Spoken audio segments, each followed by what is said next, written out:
யாருடைய காலத்தில் நாலந்தா பல்கலைக்கழகம் உருவாக்கப்பட்டது? குமரகுப்தர்.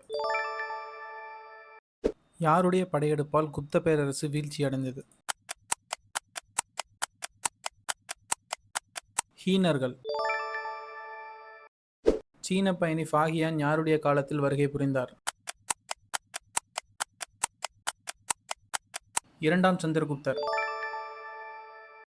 குப்த பேரரசின் வீழ்ச்சிக்கு பிறகு புதிய பேரரசை உருவாக்கியவர் யார்? ஹர்ஷர். ஹர்ஷரை தோற்கடித்த சாளுக்கிய மன்னன் யார்?